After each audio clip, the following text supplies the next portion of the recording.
तेरी बहन बोलती नहीं थी? नहीं। अब? और अचानक से बच्चा चिल्लाता है, बोलने लगी। पीछे से मसीही गीत गाया जाता है, मेरा यीशु यीशु। ये मीम आपने देखा होगा, बहुत बार शेयर किया होगा, बहुत हंसी आई होगी। शायद वो मीम भी जहां हालेलुया बोलकर एक पादरी व्हील चेयर पर बैठे शख्स को अपने पैरों पर चलाने लगता है, होली वाटर छिड़क कर कैंसर ठीक कर देता है। यह शख्स एक फूंक में HIV एड्स, लकवा, गंभीर त्वचा रोग, सांप के काटने और बांझपन समेत कई गंभीर बीमारियों को ठीक करने का दावा भी करता है। और हद तो तब हो गई जब इन्हीं दावों में किसी मरे हुए शख्स को जिंदा करने का दावा भी शामिल हो गया। पादरी बजिंदर सिंह, प्रोफेट बजिंदर सिंह कहता है कि प्रभु ईसा मसीह का आशीर्वाद उस पर है, लेकिन जो इंसान खुद को चमत्कारी पुरुष कहता है उसे एक महिला ने बलात्कारी पुरुष कहकर पुलिस थाने में रिपोर्ट दर्ज करवाई। उसके बाद पादरी बजिंदर सिंह उर्फ पापा जी का कच्चा चिट्ठा खुल गया। नमस्कार, मेरा नाम है हार्दिक दवे, आप देख रहे हैं जी भारत। और अगर आपको इस वीडियो में हल्का फुल्का भी इंटरेस्ट आ रहा है तो बगैर किसी देरी के हमें सब्सक्राइब कीजिए, जी भारत के चैनल पर बेल आइकन को प्रेस कीजिए। खैर, बात करते हैं चमत्कारी पुरुष बजिंदर सिंह की। सोशल मीडिया पर लोकप्रिय पादरी बजिंदर सिंह, पास्टर बजिंदर सिंह फरार चल रहे हैं। अब तक न तो उनकी गिरफ्तारी हुई है और न ही उन्होंने सरेंडर किया है। 22 साल की एक लड़की ने पादरी पर यौन उत्पीड़न के आरोप लगाए। अब रिपोर्ट्स के मुताबिक आरोपी पादरी भारत से बाहर है। पंजाब के कपूरथला में जालंधर के ताजपुर चर्च के पादरी बजिंदर सिंह, जिनकी उम्र 42 साल है, उन पर एक महिला ने यौन उत्पीड़न के मामले में FIR दर्ज करवाई, जिसके बाद पीड़ित परिवार ने फिर से कई और भी गंभीर आरोप लगाए। पुलिस ने बजिंदर सिंह के खिलाफ भारतीय दंड संहिता की धारा 354A यानी कि यौन उत्पीड़न, 354D यानी पीछा करना और 506 आपराधिक धमकी के तहत मामला दर्ज किया है। पंजाब के जालंधर में ताजपुर चर्च के पादरी बजिंदर सिंह, जिनकी उम्र 42 साल है, उन पर महिला ने यौन उत्पीड़न के आरोप लगाए। FIR दर्ज हुई, जिसके बाद पीड़ित परिवार ने फिर से और भी कई गंभीर आरोप लगाए। पुलिस ने बजिंदर सिंह के खिलाफ भारतीय दंड संहिता की धारा 354A यानी यौन उत्पीड़न, 354D यानी पीछा करना और 506 आपराधिक धमकी के तहत मामला दर्ज किया। परिवार का कहना है कि पादरी बजिंदर सिंह जांच से बचने के लिए निजी आयोजन का बहाना बनाकर भारत छोड़कर नेपाल जा चुका है। हालांकि केस में बनाई गई SIT के प्रमुख SP रुपिंदर कौर ने कहा कि फिलहाल उन्हें इस बारे में कोई जानकारी नहीं है, मगर इस पर जांच की जा रही है। स्पेशल इन्वेस्टिगेशन टीम यानी कि SIT के सामने दोनों पक्षों को पेश होना था। SP फगवाड़ा रुपिंदर कौर भट्टी की देखरेख में यह SIT बनाई गई है। इसमें DSP दीपकरण सिंह और सिटी थाना SHO विक्रमजीत सिंह भी शामिल हैं। यह वही थाना है जहां पर FIR दर्ज हुई है। राज्य महिला आयोग ने पादरी बजिंदर सिंह से जवाब मांगा है। एक वरिष्ठ पुलिस अधिकारी ने बताया कि उन पर जो धाराएं लगी हैं वो वैसे तो जमानती हैं, लेकिन जमानत भी तो तभी दी जा सकती है जब पादरी सरेंडर कर दें या फिर उन्हें पुलिस गिरफ्तार कर ले। शिकायतकर्ता ने दावा किया कि जालंधर के गांव ताजपुर में the church of glory and wisdom के प्रोफेट बजिंदर सिंह ने जालंधर में उनके साथ गलत हरकतें की। महिला ने आरोप लगाया कि उनके माता पिता अक्टूबर 2017 से चर्च जाने लगे। तभी बजिंदर सिंह ने लड़की का फोन नंबर लिया, कुछ अनुचित संदेश भेजने शुरू कर दिए। महिला ने आरोप लगाया कि साल 2022 में बजिंदर सिंह ने उसे चर्च में अकेले कैबिन में बैठाना शुरू कर दिया। वहां पर उसके साथ गलत हरकतें की, अनुचित व्यवहार किया। पीड़िता ने 20 फरवरी को कपूरथला के वरिष्ठ पुलिस अधीक्षक से अपनी शिकायत की। महिला का आरोप है कि पुलिस ने उनकी शिकायत पर कभी कोई कार्रवाई नहीं की। इसके बाद 28 फरवरी को उन्होंने चंडीगढ़ में DGP से संपर्क किया। पीड़िता ने बताया कि पादरी पर पॉक्सो की धाराएं नहीं लगाई गई हैं, जबकि अपराध के समय वो नाबालिग थी। FIR के मुताबिक पादरी ने पीड़िता को गलत तरीके से छुआ, शादीशुदा होने के बावजूद शादी का दबाव डाला और उनका पीछा किया। शिकायत में यह भी कहा गया कि बजिंदर सिंह ने पीड़िता के परिवार को नुकसान पहुंचाने की धमकी भी दी। खुद पर लगे यौन उत्पीड़न के आरोपों के बाद बजिंदर सिंह मीडिया के सामने आए। उन्होंने कहा कि महिला ने जो भी आरोप लगाए हैं सब बेबुनियाद है। यदि आरोप लगाए हैं तो सबूत दे दो।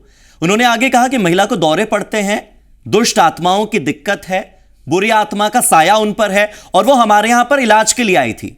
वो तो हमारी बेटी जैसी है और यहां पर वो बेटी की तरह रहा करती थी। मैं जिस जगह पर पला बड़ा हूं, विजय उसी जगह का रहने वाला है। मुझे देखकर विजय जलता है। अब ये विजय कौन है यह आगे आपको बताएंगे। इसी के चलते मुझे बदनाम करने की कोशिश की जा रही है। मैं लोगों को परमेश्वर से जोड़ने का काम करता हूं। मेरे खिलाफ जो भी मामले दर्ज हुए हैं वो सब बेबुनियाद है। अब आप ये सोच रहे होंगे कि ये बजिंदर सिंह आखिर है कौन, और इसका जवाब आपको देने के लिए कुछ सालों पीछे लेकर चलते हैं। बजिंदर हरियाणा के यमुनानगर के एक जाट परिवार से आते हैं, हिंदू जाट परिवार।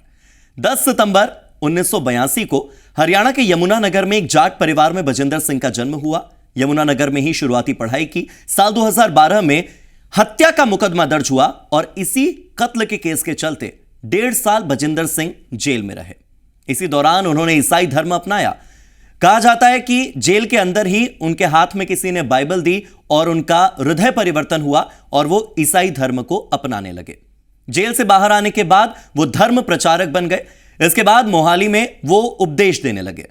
फिर गए जालंधर के ताजपुर गांव में, जहां the church of glory and wisdom नाम से एक मिनिस्ट्री की स्थापना की। आप सोचेंगे कि मिनिस्ट्री क्या होती है? मिनिस्ट्री एक ऐसी जगह होती है जहां पर चर्च से जुड़ी हुई, ईसाई धर्म से जुड़ी हुई गतिविधियां होती हैं। ताजपुर चर्च के चेयरमैन संजीव कुमार कौरा ने बताया कि बजिंदर सिंह अपने परिवार के साथ चंडीगढ़ में रहता है और केवल धार्मिक आयोजनों के लिए रविवार को, संडे को जालंधर आता है, उपदेश देता है, वापस अपने घर चला जाता है। इस चर्च की दुनिया भर में 260 शाखाएं हैं। बजिंदर के मंत्रालय की भारत के कई राज्यों और कई ऐसे अलग अलग देशों में भी शाखाएं हैं जिनका नाम सुनकर आप हैरान रह जाएंगे। उनका मुख्यालय पंजाब में ही है, ऐसा हमें लगता है, मगर विस्तार अभी भी लगातार जारी है, विदेशों में भी। उनकी वेबसाइट देश भर में 20 शाखाओं को सूचीबद्ध करती है, जिसमें हरियाणा, यूपी, झारखंड, महाराष्ट्र, गुजरात, ओडिशा और कर्नाटक शामिल हैं। उनकी वेबसाइट पर अमेरिका, ब्रिटेन, कनाडा, यहां तक कि इजराइल समेत कई अन्य 12 देशों के नाम भी शामिल हैं, जहां पर शाखा होने का दावा उन्हीं की वेबसाइट करती है। उनके यूट्यूब चैनल के 3.74 मिलियन सब्सक्राइबर्स हैं और उस चैनल पर वो खुद को पैगंबर यानी कि प्रोफेट बताते हैं। उनके अनुयायी उन्हें पापा जी कहकर पुकारते हैं। उनके वीडियो में चमत्कारी इलाज दिखाए जाते हैं, जिनमें वो लोगों को HIV, एड्स, गूंगेपन, बांझपन, ऐसी कई बड़ी बड़ी बीमारियों से चुटकियों में ठीक कर देते हैं। इंस्टाग्राम पर 1.1 मिलियन से ज्यादा उनके फॉलोअर्स हैं। पंजाब के कई लोग अपनी सैलरी का 10% तक का हिस्सा चर्च को दान में दे देते हैं, क्योंकि वो बजिंदर सिंह पर, प्रोफेट पर आंख बंद करके विश्वास करते हैं। कहा जाता है कि परमेश्वर के घर आओ तो खाली हाथ मत आओ। हर संडे प्रेयर में शामिल होने के लिए लोग आते हैं, कुछ न कुछ लेकर आते हैं, बजिंदर की जेबें भर कर जाते हैं। बॉलीवुड सेलेब्स भी बजिंदर सिंह की प्रेयर सभाओं में शामिल होते हैं और ईसा मसीह के स्पर्श का एहसास होने का दावा बजिंदर के मंच से, सभा के मंच से करते हैं। इनमें कौन कौन एक्टर हैं? जया प्रदा, तुषार कपूर, अरबाज खान, चंकी पांडे, यहां तक कि राजपाल यादव भी, और भी कई एक्टर्स हैं। हालांकि यौन उत्पीड़न का ताजा मुकदमा पहला मामला नहीं है जो बजिंदर की बदनामी का कारण बना हो। साल 2018 था। पादरी बजिंदर सिंह पर बलात्कार के आरोप लगे, जिसके चलते उनकी गिरफ्तारी भी हुई थी। मोहाली की एक अदालत ने इस मामले में गैर जमानती वारंट जारी किया था। इस पर संजीव कुमार ने कहा कि पादरी को कोर्ट में पेश होना था, लेकिन अस्वस्थ होने के कारण वो पेश नहीं हो पाए।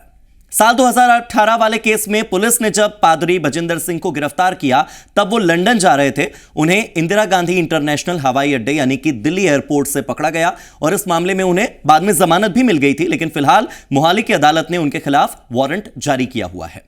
इसके बाद वीडियो वायरल होता है यीशु यीशु वाला। साल था 2021 में बजिंदर का यह वीडियो सोशल मीडिया पर सेंसेशन बन गया। आरोप लगे कि वो अंधविश्वास फैलाने के लिए एक छोटे बच्चे का इस्तेमाल कर रहे थे। राष्ट्रीय बाल अधिकार संरक्षण आयोग ने बजिंदर सिंह के खिलाफ कार्रवाई की मांग की थी और चंडीगढ़ के डिप्टी कमिश्नर मनदीप सिंह बराड़ को बाकायदा इसके लिए एक पत्र लिखा गया था। साल यही था 2021, जब मुंबई के एक परिवार ने आरोप लगाया कि उनकी छोटी बच्ची, जिसे कैंसर है, कैंसर ठीक करने के लिए बजिंदर सिंह ने उनसे 80,000 रुपये की डिमांड की। बच्ची का इलाज तो नहीं हुआ, बच्ची तो मर गई, मगर बच्ची को जिंदा करने का दावा बजिंदर ने किया और फिर कुछ और पैसे मांगे। जब बच्ची जिंदा भी नहीं हुई, तब पंजाब पुलिस में परिवार के लोगों ने रिपोर्ट दर्ज करवाई।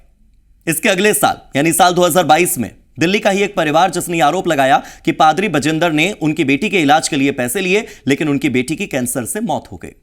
फिर आया साल 2023। आयकर विभाग ने मोहाली और जालंधर में पापा जी यानी कि बजिंदर के चर्च पर छापा मारा। आरोप आर्थिक फ्रॉड का था। बजिंदर को आयकर विभाग से भी कई परेशानियों का सामना करना पड़ा। 31 जनवरी 2023 को बजिंदर और हरप्रीत देओल, एक पादरी हैं, उनके चर्चेस पर छापा मारा गया। इससे बेपरवाह बजिंदर सिंह ने एक दिन फेसबुक पर भविष्यवाणी की कि जो लोग उनके ऑनलाइन प्रार्थना सत्र में शामिल होंगे, वो 7 दिनों के अंदर अंदर वित्तीय संकटों से उबर जाएंगे। खुद आर्थिक फ्रॉड में उलझे, दूसरों के वित्तीय संकट दूर करने की भविष्यवाणी फेसबुक पर कर रहे हैं।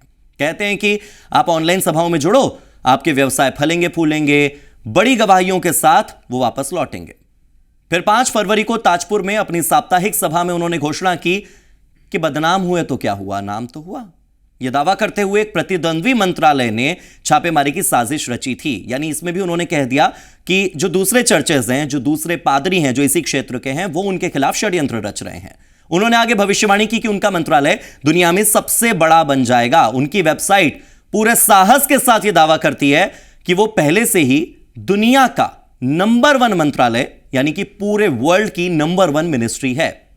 अब इस केस में बार बार जो एंगल पापा जी की ओर से, यानी कि बजिंदर सिंह की ओर से सामने आ रहा है, वो है राइवलरी का, आपसी द्वेष का।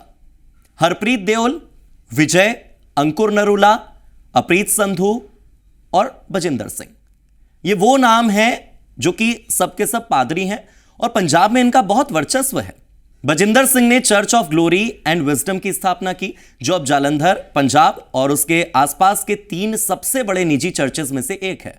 पादरी हरप्रीत देओल का चर्च जालंधर कपूरथला रोड पर खोजेवाला करके एक जगह है, वहां पर है। अंकुर नरूला का चर्च नकोदर रोड पर खंबरा में है।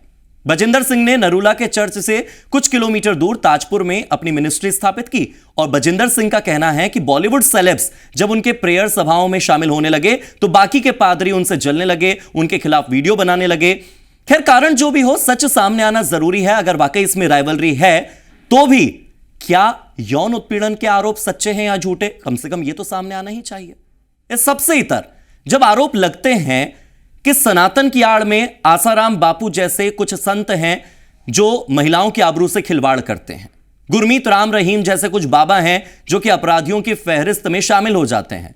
गौर करने वाली बात यह है कि कोई भी धर्म इस तरह के ढोंगी बाबाओं, मौलानाओं और पादरियों से अछूता नहीं है। कोई भी मजहब किसी एक धर्म के खिलाफ षड्यंत्र पूर्वक फिल्में बनाना, यह जताना कि केवल साधु संत बाबा ही ढोंगी होते हैं, केवल एक ही धर्म में धोखा होता है, बाकी सारे मजहब पाक साफ हैं, तो इस साजिश को आपको सबसे पहले डिकोड करना होगा। इन सब में एक भी धर्म का प्रतिनिधित्व नहीं करता, चाहे जो भी हो, चाहे वो दोषी हो, चाहे वो आरोपी हो। ये सब इन धर्मों का गलत फायदा उठाकर धर्म की परिभाषा को बदलने निकले हैं, अपनी जेबें भरने निकले हैं, लोकप्रिय बनने निकले हैं। लोगों से सम्मान पाने की भूख के चलते ये इस तरह के भोले भाले लोगों को अपने जाल में फंसाते हैं। किसी दिन सोशल मीडिया इन्हें वायरल कर देता है, ये फेमस हो जाते हैं। आप धर्म को जिस दिन फर्जी मौलानाओं, ढोंगी पादरियों और नकली बाबाओं के चश्मे से देखना बंद कर देंगे ना, इन सब की दुकानें बंद हो जाएगी। जिस दिन आप केवल भगवान पर विश्वास करेंगे, भगवान की उपस्थिति पर विश्वास करेंगे, गॉड की प्रेजेंस पर यकीन करेंगे, उनकी बनाई इस प्रकृति की हर घटना को स्वीकार करने लग जाएंगे और उस पर भरोसा करेंगे, तो यकीन मानिए आपके विश्वास के साथ फिर कोई नहीं खेल पाएगा। कोई आपके भरोसे के दम पर, आपके धर्म का नाम लेकर, उसकी आड़ लेकर आपका कुछ नहीं बिगाड़ पाएगा। आज की पेशकश में फिलहाल इतना ही। जी भारत।